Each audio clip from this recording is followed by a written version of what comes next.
Di sebuah kota kecil bernama Loyola, di wilayah Basque, Spanyol, pada tahun 1491, lahir seorang anak bangsawan bernama Nico Lopez de Loyola. Ia tumbuh sebagai ksatria, berani, ambisius, mencintai kehormatan dan kejayaan dunia. Namun, secara manusia sering berubah, bukan di medan kemenangan, melainkan di titik luka. Sebuah peluru meriam di Pamplona merobohkan tubuhnya, tetapi justru membangunkan jiwanya. Dalam masa pemulihan yang sunyi, Nico membaca kisah Yesus dan para orang kudus.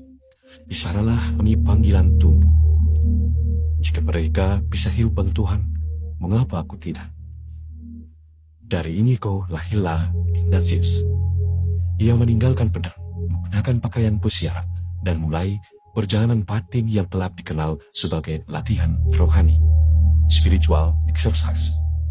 Sebuah metode doa yang mengajak manusia mengenal gerak batin, membedakan roh, dan menemukan kehendak Allah dalam hidup konkret.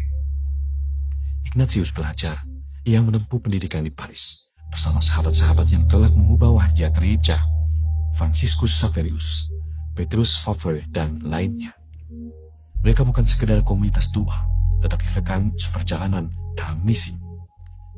Pada tahun 1540, lahirlah Serikat Yesus, Societas Jesuit, ordo religius yang tidak berfokus pada satu biara, melainkan pada perutusan, yakni pendidikan, dialog, misi lintas budaya, dan pelayanan gereja di garis depan zaman. Ignatius menjadi imam, bukan pengkhotbah jalanan yang lantang, melainkan pemimpin rohani yang tajam, teratur, dan visioner. Moto hidupnya sederhana namun radikal, ad maiorem Dei gloria, demi kemuliaan Allah yang semakin besar. Ia tinggal dan berkarya di Roma, di sekitar gereja Il Gesù dan Santa Maria della Strada, gereja tua yang menjadi jantung spiritualitas Ignatian. Di sanalah doa, keputusan, dan misi besar gereja dirajut. Ignatius mengajarkan bahwa iman tidak memisahkan doa dan dunia, tetapi menemukan Tuhan dalam segala sesuatu, dalam belajar, bekerja, mengajar, bahkan dalam perjalanan. Disinilah Ignatius bertemu secara batin dengan Santo Franciscus Assisi.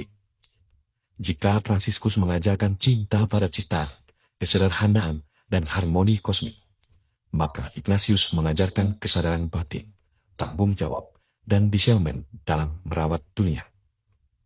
Keduanya berpijak pada satu iman, bahwa dunia bukan untuk dieksploitasi, melainkan dirawat sebagai anugerah.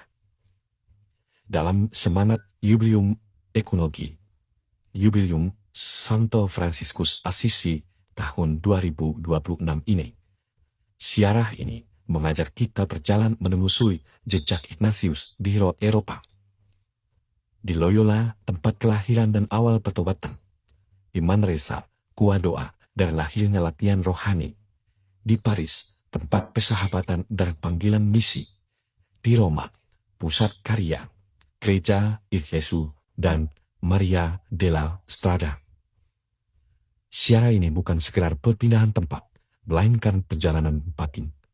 Dari ambisi menuju panggilan, dari keramaian menuju keheningan, dari diri sendiri menuju pelayanan. Seperti kata Ignatius, pergilah, nyalakan dunia. Bersama Raptim Indonesia, kami mengundang Anda untuk berjalan dalam jejak para kudus, menyentuh sejarah, merenungkan iman, dan merawat bumi sebagai rumah bersama. Siara Ignatian, siara ekologis, siara Santo Franciscus Assisi, siara yang mengubah cara kita melihat hidup dan dunia.